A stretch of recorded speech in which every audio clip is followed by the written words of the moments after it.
안녕하세요. 토요미스테리 디바달리아입니다. 중국 허베이성 한단시의 시골 마을 장장. 이곳에 살던 13살 왕지아오는 3살 때 부모님의 이혼으로 아버지 왕스포에게 맡겨져 자라게 되었습니다. 왕스포는 장사를 하며 홀로 아들을 키우려고 했는데요. 근데 생각보다 힘든 거예요. 바쁜 일로 인해 어린 아들을 혼자 두는 시간이 늘어났거든요. 역부족이라고 느낀 그는 결국 부모님에게 도움을 요청했죠.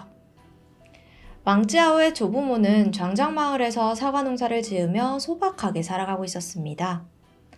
두 사람은 손자를 정성껏 돌봤고 왕스포 역시 이 밤낮 없이 일하며 매달 생활비를 보냈죠.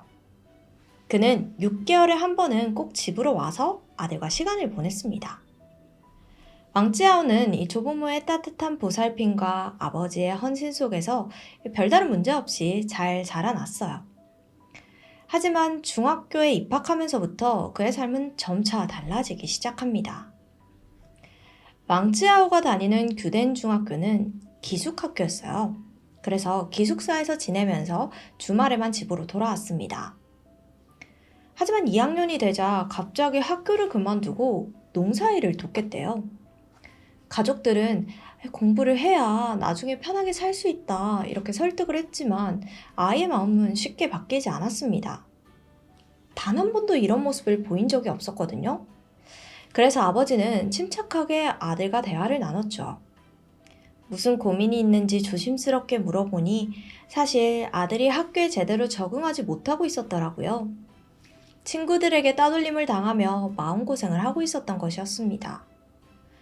이 사실을 알게 된 가족들은 바로 학교를 그만두는 건 좀 그렇고 일단 통학을 하면 괜찮아지지 않을까 해서 집에서 통학을 하기로 해요.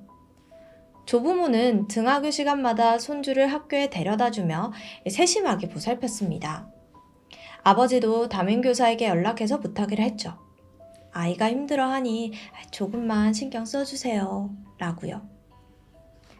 그렇게 시간이 흐르면서 왕지아오는 조금씩 학교 생활에 적응해 가는 듯 보였습니다. 그러던 중 2024년 3월 10일 일요일 낮 12시 50분 왕지아오는 들뜬 목소리로 할머니에게 말했습니다. 할머니, 반 친구들이 맛있는 거 먹으러 가재요. 저녁 먹기 전까지는 꼭 돌아올게요.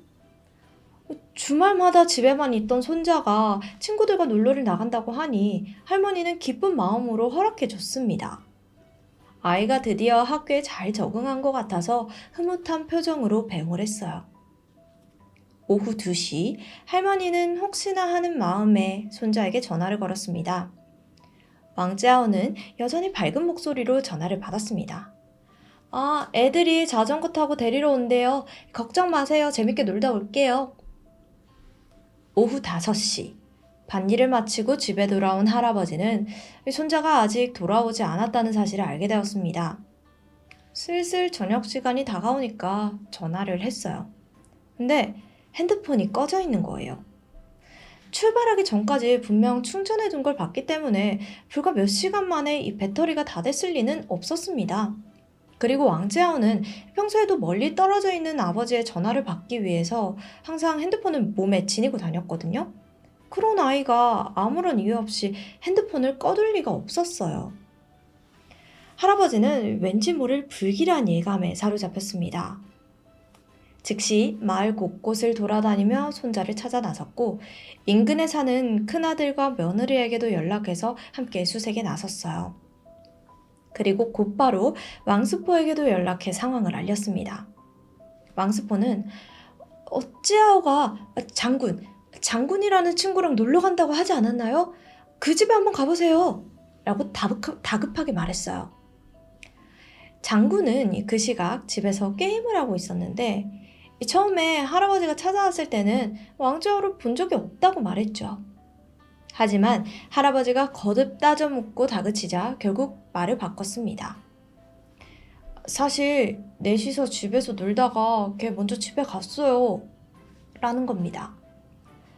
할아버지는 곧장 마군과 리군의 집에도 찾아갔어요.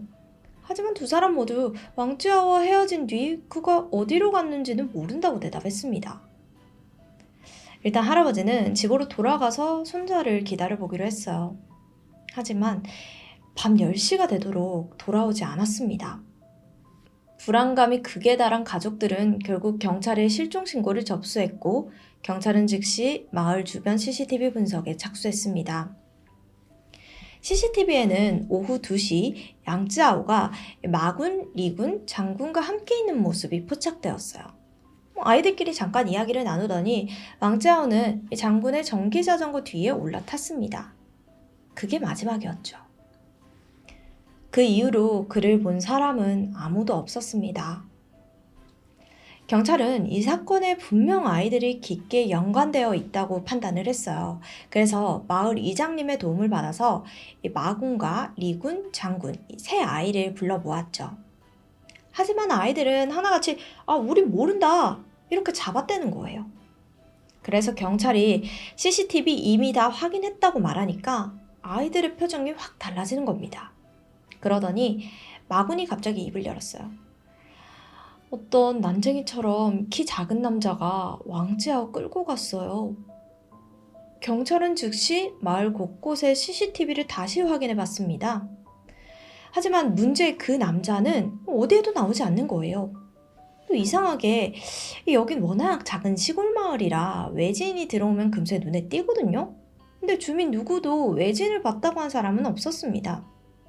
결국 이 난쟁이 남자를 봤다고 말한 사람은 세 아이뿐이었어요. 경찰은 점점 확신이 들었습니다. 아이들이 거짓말하고 있다는 걸요.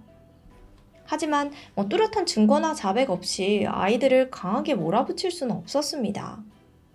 그래서 결국 세 아이는 그대로 집으로 돌아가게 됐죠.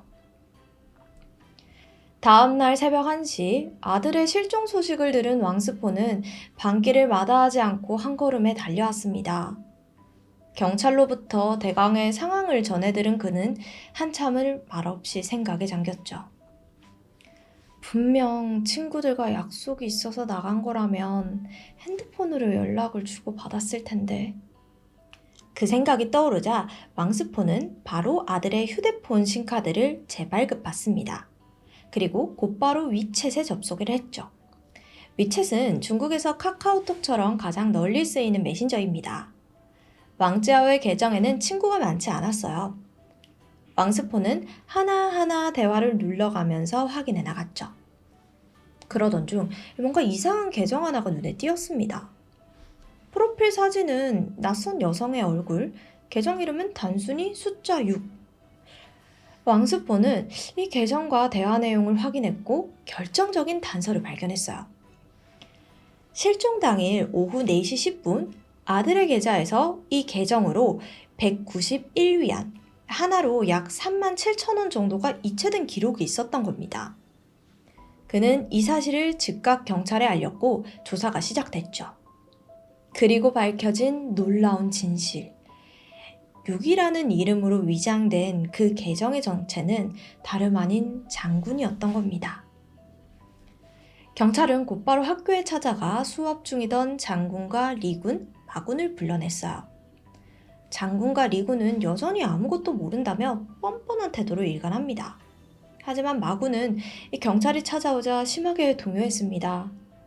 눈도 제대로 마주치지 못하고 바닥만 보면서 벌벌 떨었죠. 경찰은 마군을 강하게 압박했어요. 그러자 이내 그가 입을 열었습니다. 장군과 리군이 왕지아오 죽이고 땅에 묻었어요. 자, 이 사건의 전말은 이러했습니다. 사실 장군과 리군, 마군은 왕지아오의 친구가 아니었어요. 겉으로는 함께 어울리는 듯 보였지만 이 셋은 학교폭력의 가해자들이었습니다. 이 학교엔 대체적으로 성적이 낮거나 가정 형편이 어려운 학생들이 많이 진학하는 학교였습니다. 그리고 가해자 셋 모두 부모의 이혼이나 부재로 인해 조부모나 친척 손에서 자라고 있었고요. 삶은 팍팍했고 그 속에서 억눌린 감정은 언제가 누군가에게 쏟아질 수밖에 없었죠. 그리고 그 대상이 된 게 바로 왕지아오였습니다. 같은 형편인데도 그는 항상 잘 웃고 주눅들지 않는 거예요. 자신보다 훨씬 더 밝고 맑게 살아가는 아이를 보는 건 그들에게는 불편한 일이었죠. 왜 쟤는 괜찮은 척 하는 거지? 우리랑 똑같이 힘들 텐데? 거기에다가 그의 아버지는 자주 전화를 걸어서 안부를 묻고 틈틈이 용돈까지 보내주는 모습을 보니까 더 질투가 느껴졌습니다. 결국 그 감정은 증오로 바뀌었어요. 아무 이유 없는 미움이 자라나면서 이들은 점점 더 왕지아오를 괴롭히기 시작했죠.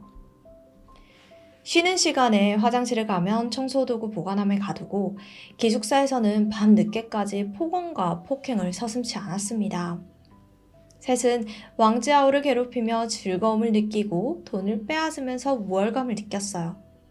그는 점점 지쳐갔습니다. 심지어 죽고 싶다는 생각까지 했고요. 하지만 집에서 자신을 기다리고 있는 조부모님을 떠올리며 마음을 잡았죠. 가족들에게 도움을 요청하고 싶었지만 걱정시키고 싶진 않았습니다. 왕지아오가 기숙사를 퇴실한 후에는 이 세 사람은 예전처럼 쉽게 괴롭힐 수 없었습니다. 학교에서는 선생님들이 그를 보살폈고 방과 후에는 조부모님이 그를 기다리고 있었고 틈을 노리기도 어려웠어요. 그야말로 모든 방법이 이렇게 막힌 상황이었죠. 또 장군과 리군은 왕지아오의 용돈을 뜯어서 담배를 사왔는데 몇 주째 그러지도 못했습니다. 장군은 이 상황이 여기까지 커진 게 전부 왕지아오 때문이라며 화를 냈어요. 아이, 괜히 쓸데없는 짓만 안 했어도 이렇게까지는 안 왔어. 라면서 그냥 우리 걔 죽이고 돈 뺏자. 라고 말했죠. 이 얘기를 들은 리군은 망설이기는커녕 오히려 웃었어요. 와, 그 재밌겠는데? 이러면서요. 이 장군은 범행 장소로 자신의 집 근처에 버려진 비닐하우스를 선택했습니다. 여기가 한때 채소를 재배했지만 지금은 방치되어 있던 곳이었어요. 사람들의 발길이 뜸한 만큼 시신을 묻어도 들키지 않을 거라고 생각했습니다. 주변에 CCTV도 없었고요. 사건 하루 전 그는 미리 삽을 챙겨 비닐하우스로 향했고 깊은 구덩이를 팠어요. 시신을 쉽게 매장하기 위해 커다란 파란색 가방까지 준비했습니다. 이제 남은 건 왕지아오를 불러내는 일입니다. 장군은 단체 채팅방을 만들어 왕지아오를 초대했습니다. 그동안 너무 심하게 괴롭혔다면서 사과를 전했죠. 그러면서 화해 의미로 다음날 맛있는 걸 사주겠다고 말했어요. 왕지아오는 이 사과가 진심이라고 믿고 기뻐했습니다. 이제라도 친구가 될 수 있다고 믿은 거예요. 다음날 오후 1시 왕지아오는 집을 나서기 전 잠시 고민했습니다. 친구들에게 줄 선물을 준비하고 싶었거든요. 그는 가게에 들러서 담배 한 갑을 구매했어요. 자신은 피우지 않았지만 장군과 리군이 담배를 좋아하는 걸 알아서 기쁘게 해주고 싶었던 거예요. 오후 2시 30분쯤 왕지아오는 집 근처에서 장군과 리군, 마군을 만났어요. 장군은 평소처럼 전기자전거를 타고 있었고 왕지아오는 별 의심 없이 뒷좌석에 올라탔죠. 그리고 뒤쪽에서는 리군과 마군이 뛰듯 걸으며 자전거를 쫓아왔습니다. 자전거가 달리기 시작한 지 얼마 지나지 않아 왕지아오는 뭔가 이상함을 느꼈습니다. 식당은 저쪽인데 왜 다른 방향으로 가는 거지? 길은 익숙치 않았고 갈수록 주변이 한적해졌거든요. 한편 뒤따라오던 리군과 마군, 리군은 마군에게 조용히 속삭입니다. 오늘 왕지아오 죽일 거야. 마군은 숨이 턱 막히는 기분이 들었어요. 갑작스러운 말에 심장이 쿵 내려앉았지만 그는 아무 말도 하지 못했습니다. 지금 이 순간 방해라도 했다가는 자신이 다음 타깃이 될 거라는 걸 본능적으로 느꼈거든요. 전기자전거는 인적이 드문 마을 외곽의 비닐하우스 앞에 멈춰섰어요. 응? 왜 여기 왔지? 왕지아오는 의아했지만 장군이 자연스럽게 좀 들어와 봐 하고 말하자 별 의심 없이 안으로 들어갔습니다. 그 순간까지도 그는 이들이 자신을 해칠 거라는 걸 상상조차 하지 못했어요. 그런데 비닐하우스 안 깊숙한 곳까지 들어가자 이 장군이 갑자기 돌아서더니 말도 없이 왕자오의 얼굴에 주먹을 날렸습니다. 예상치 못한 공격에 그대로 바닥에 쓰러졌습니다. 곧바로 리근이 달려들어 복부를 걷어찼어요. 두 사람은 번갈아 가면서 주먹과 발길질을 퍼부었습니다. 이때 마구는 입구를 지키며 망을 봤고요. 왕쯔아오는 속수무책으로 당했습니다. 심지어 장군은 근처에 있던 삽을 쥐고 내려쳤습니다. 왕쯔아오는 흐려지는 의식 속에서 가족들을 애타게 불렀습니다. 그리고는 장군의 다리를 잡고 살려달라고 애원했어요. 하지만 이 왕쯔아오의 모습에 장군과 리군은 재밌다는 듯 비웃었습니다. 그리고 장군은 마지막 확인 사살을 하듯 목 깊숙이 삽을 꽂아 넣었죠. 왕쯔아오가 움직이지 않자 장군과 리군은 미리 준비해둔 커다란 이 파란색 가방을 열었고 그곳에 시신을 구겨 넣어 구덩이 속으로 밀어 넣었어요. 매장 전에 장군과 리군은 왕쯔아오의 핸드폰을 챙겼습니다. 위챗 계정을 열어서 37,000원 전액을 장군의 계좌로 이체했고 리군은 심카드를 마군에게 주며 부수라고 지시했어요. 마군은 공포에 떨면서도 친구들의 명령에 따를 수밖에 없었죠. 모든 일이 끝난 후 세 사람은 비닐하우스를 빠져나왔습니다. 잔혹한 범행으로 장군이 손에 넣은 것은 단돈 37,000원이었고 이 돈을 리군과 함께 나눠 가집니다. 아버지 왕스포는 SNS를 통해 가해자들에게 엄중한 처벌을 내려달라고 호소했습니다. 이 사건은 한단시 중학생 살인사건으로 알려지며 온라인에서 엄청난 비난과 관심이 쏟아졌어요. 특히 13살 아이들이 벌인 일이라기에는 지나치게 잔인하고 계획적이라며 성인이 개입했다는 의혹까지 제기되었습니다.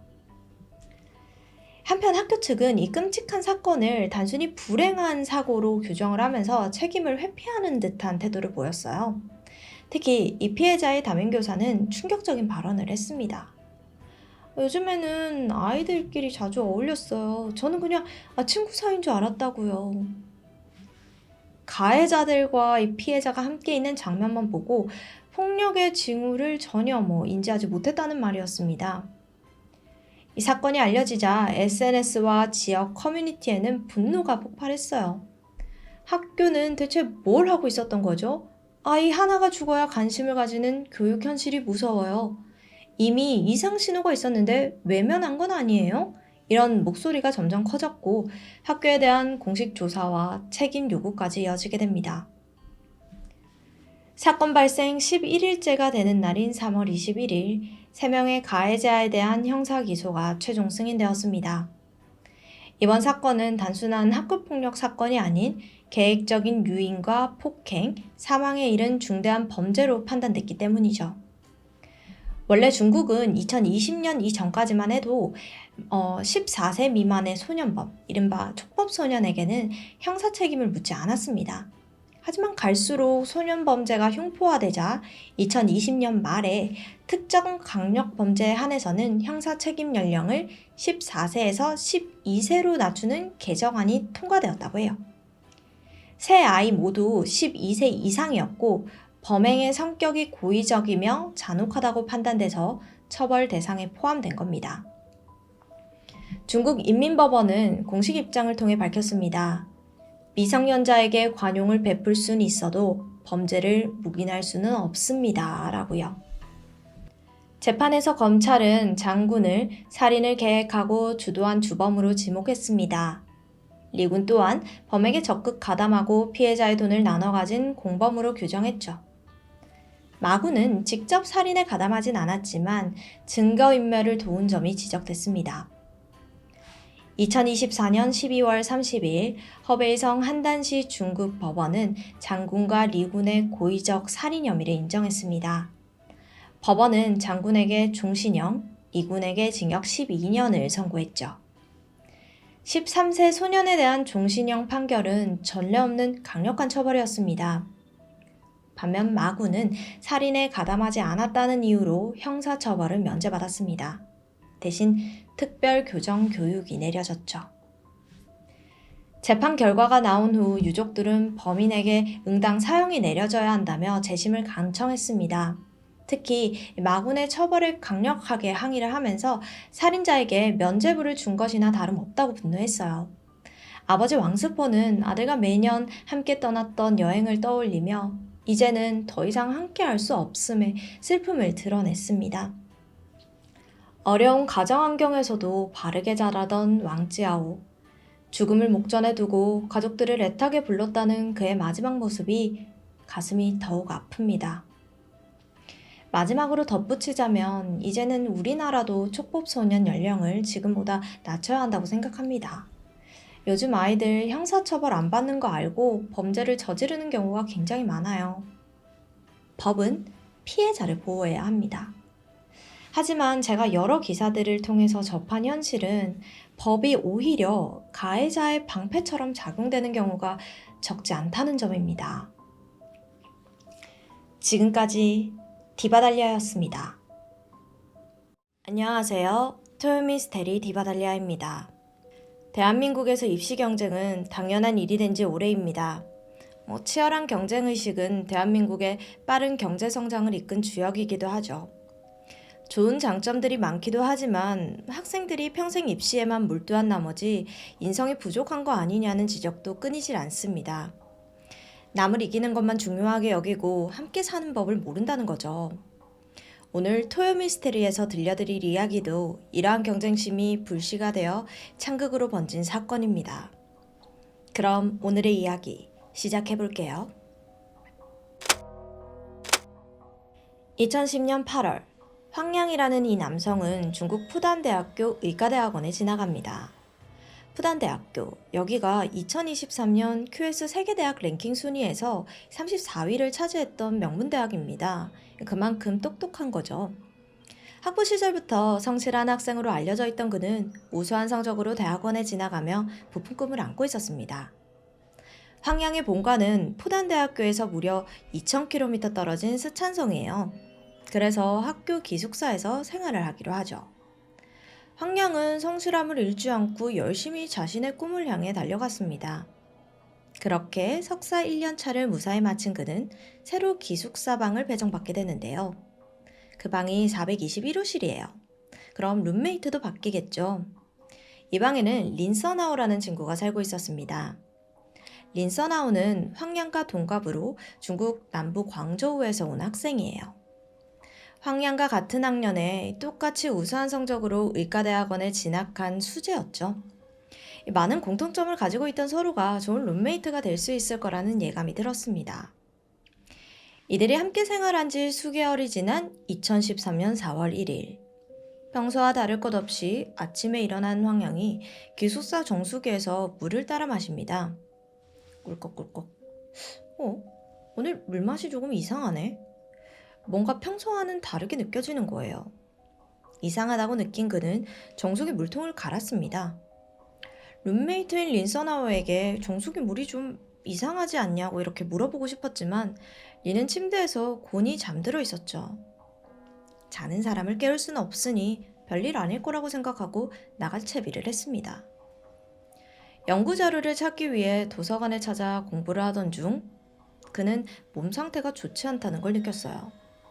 자꾸만 토가 올라오고 식은땀이 흘렀거든요. 꾹 참고 책에 집중하려고 했지만 글자가 눈에 들어오지 않습니다. 결국 동네의 작은 병원을 찾았죠. 하지만 별다른 이상은 발견되지 않는다며 집에서 쉬면 좀 나아질 거라는 말에 기숙사로 돌아와야만 했습니다. 걱정이 된 친구들이 문병을 왔는데 시간이 지나면 지날수록 온몸이 막 퉁퉁 붓는 데다가 안색도 점점 나빠지니까 함께 있던 친구들은 좀 크게 걱정하기 시작했죠. 린서나오는 황량의 상태를 보더니 아무래도 초음파 검사를 좀 해봐야겠다면서 그날 오후 자신이 직접 검사를 해주겠다고 하는 거예요. 그렇게 린서나오, 황량과 친구들은 학교에 있는 검사실로 향했죠. 초음파 기기로 황량의 상태를 이리저리 점검하던 린서나오는 아무런 문제가 없어 보인다고 말합니다. 하지만 친구들의 눈에는 황량의 상태가 여전히 심각해 보였거든요.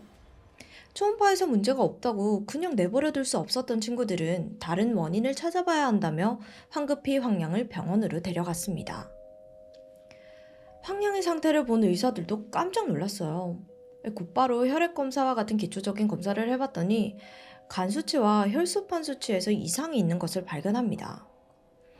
의사들은 간이 손상된 건 분명한 것 같은데 정확한 원인을 찾아볼 수 없었어요. 그래서 이런저런 검사를 다 해봤지만 상황이 나아질 만한 단서는 찾을 수가 없었죠. 결국 황량을 입원시킨 후 상태를 지켜보기로 합니다. 하지만 원인을 찾지 못한 채 시간만 흘러 황량의 상태는 심각해져만 가는 거예요. 결국 입원한 다음 날에는 중환자실로 옮겨졌죠. 의료진은 황량의 회복을 위해 온갖 방법을 다 동원했지만 그날 밤 황량은 끝내 목숨을 잃고 맙니다. 사인은 급성 관계사에 의한 간부전이었어요. 대체 무엇이 건강하던 황량을 죽음에 이르게 한 건지 수사가 시작되었습니다. 죽은 황량의 몸에서 발견된 것은 N-니트로소디 메틸아민, 통칭 NDMA라고 불리는 독성 물질이에요. NDMA는 담배에서도 발견되는 독성 발암 물질 중 하나입니다. 흡입하거나 섭취하는 등의 과정을 통해서 이게 신체에 흡수되면 구토나 복부 경련, 간 기능의 이상을 유발할 수 있는 것으로 알려져 있죠. 하지만 이 물질이 담배를 피운다고 해서 몸에 다량 축적될 수 있는 그런 건 아닙니다.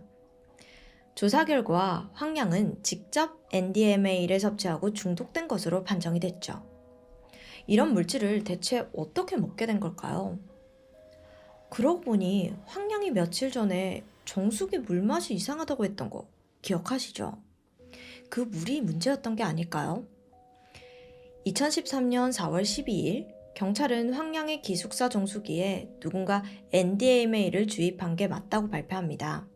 그리고 유력한 용의자도 찾아냈다고 밝혔죠.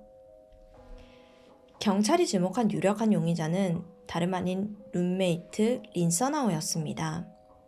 누구보다 가까이 지내고 무엇보다 황량이 몸 상태가 안 좋아졌을 때 초음파 검사까지 해줬는데 이게 어떻게 된 일일까요? 그는 경찰로부터 용의자로 지목된 바로 그 당일 자신이 범인이라고 순순히 시인했습니다. 421호 정수기에 독을 넣은 게 맞다고요. 사실 나이나 우수한 성적 같은 표면적인 부분들을 다 제외하면 황량과 린서나우는 극과 극의 성향을 가지고 있었어요. 성격부터가 달랐죠. 다소 좀 무뚝뚝한 성격의 린서나우와는 달리 황량은 사교적인 성격이었거든요. 친구도 많고 가족들과 사이도 좋았습니다. 외동아들이었던 황량은 부모님을 각별하게 생각하는 효자이기도 했는데요. 열심히 공부해서 받은 성적 장학금과 근로장학금을 차곡차곡 모아 어머니 간질한 치료비에 보태기도 했죠. 여유가 있는 환경은 아니었지만 그의 친구들은 그가 어려서부터 사랑받아오며 자라온 티가 났다고 합니다. 반면 형제들과 부대끼며 자라온 린서나우. 그는 어렸을 때부터 학교 친구들에게 멸시와 괴롭힘을 당하는 일이 많았지만 묵묵히 견디면서 공부만 했습니다. 그의 아버지는 공장 임시직 노동자이시고 어머니는 주부입니다. 형편은 황량과 비슷한 환경이었어요. 그런데 이상하게 질투를 느끼는 거죠. 밝고 인기도 많은 황량의 모습이 내심 부럽기도 하고 한편으로는 못마땅하기도 했고요. 매사에 거들먹거리고 어린애처럼 군다고 생각했죠. 참고로 이 린서나우의 전 룸메이트, 그러니까 황량이 들어오기 전에 같이 살던 룸메는 상하이 현지 부유한 학생이었다고 합니다. 오히려 린서나우는 자신을 그와 비교하진 않았다고 해요. 잘 지냈다고 했고요. 룸메이트가 불편하기는 황량도 마찬가지였습니다. 린서나우가 자신을 별로 마음에 들지 않는다는 게 느껴졌고 황량도 매사에 차갑고 무뚝뚝한 린서나우와 잘 지내기란 쉽지 않았죠. 하지만 룸메이트이기 때문에 마냥 외면할 수는 없는 일입니다. 그렇게 둘 사이는 친하지도 그렇다고 나쁘지도 않은 미묘한 상태를 유지했죠. 하지만 시간이 지날수록 이 린서나우의 마음 한구석에는 황량에 대한 분노가 자라나고 있었습니다. 서로 생활 습관도 맞지 않았던 데다가 린서나우의 눈에 황량이 점점 밉게 보이기 시작한 거예요. 경제적으로도 심리적으로도 여유가 없어 오로지 공부와 연구에만 몰두해온 린서나우였기에 자기보다 여유 있어 보이는 황량의 존재는 거슬리기 짝이 없었던 거죠. 서로 다른 전공이어서 우열을 가리기는 어려웠지만 대인관계도 원만하고 항상 밝은 황량이 책상 앞에만 앉아있는 자신처럼 높은 성적을 유지한다는 게 납득이 가지 않을 때도 많았습니다. 시간이 흘러 2013년 3월, 두 학생은 석사과정의 끝을 바라보고 있었습니다. 공교롭게도 두 사람 모두 박사과정까지 진학하기를 희망했어요. 하지만 진학시험을 치른 건 황량뿐이었습니다. 왜냐하면 린서나우는 박사과정 학비까지 낼 여유가 없었거든요. 안 그래도 눈에 거슬리는 황량이 자기는 가고 싶어도 못 가는 박사과정에 진학하다니 린서나우는 분해서 미칠 지경이었습니다. 게다가 황량은 진학시험에서 1등을 차지하며 많은 친구들의 부러움을 샀죠. 린서나우만 빼고요. 황량이 진학시험에서 1등했다는 소식을 린서나우의 경쟁심, 열등감에 불을 지폈습니다. 자신보다 나을 것 하나 없어 보이는 황량이 더 잘 나간다고 생각하니까 화를 참을 수 없었죠.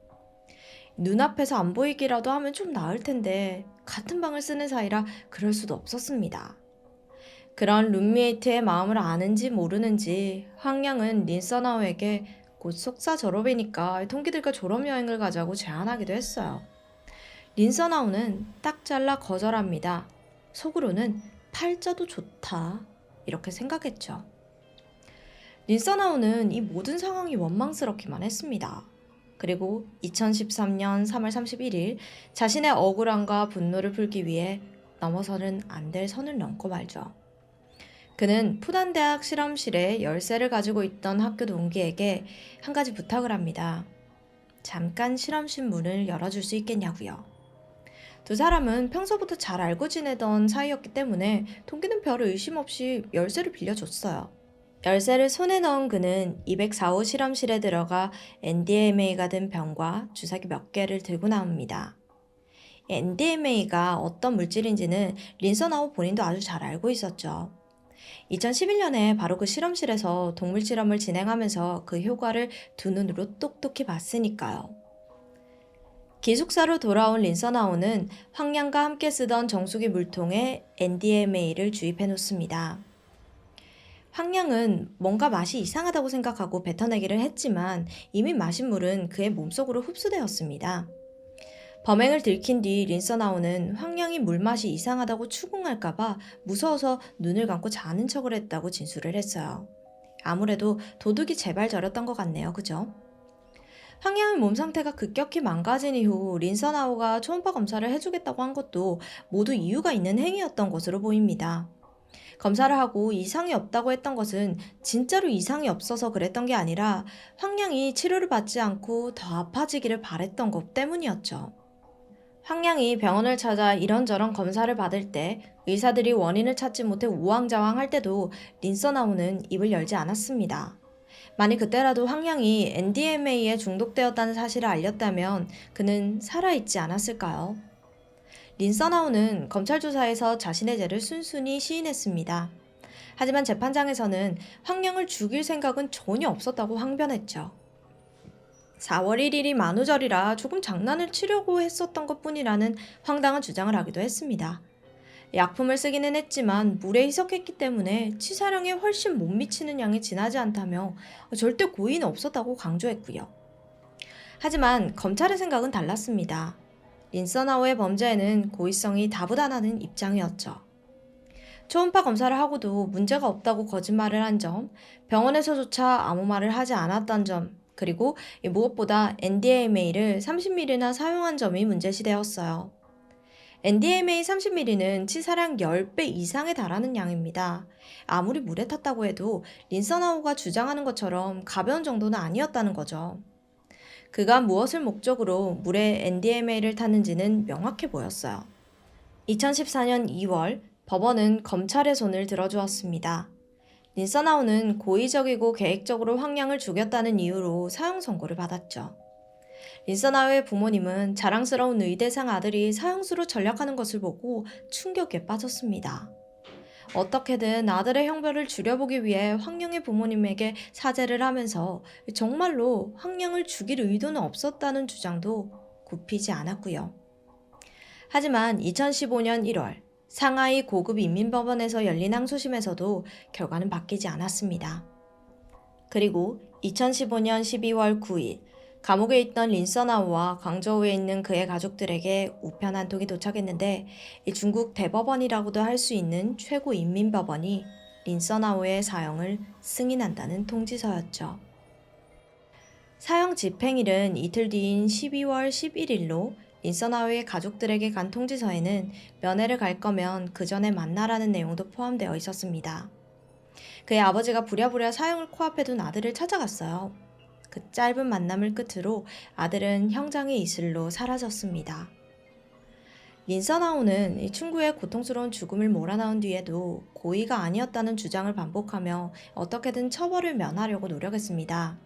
물론 그런 변명은 재판장에서 통하지 않았지만 황량의 가슴에 다시 한번 대못을 박은 셈이죠. 성적은 우수할지 몰라도 끝까지 이기적인 태도로 일관할 린서나우의 모습은 입시 경제의 어두운 이면을 단적으로 보여주는 예가 아닐까 싶습니다. 지금까지 디바달리아였습니다.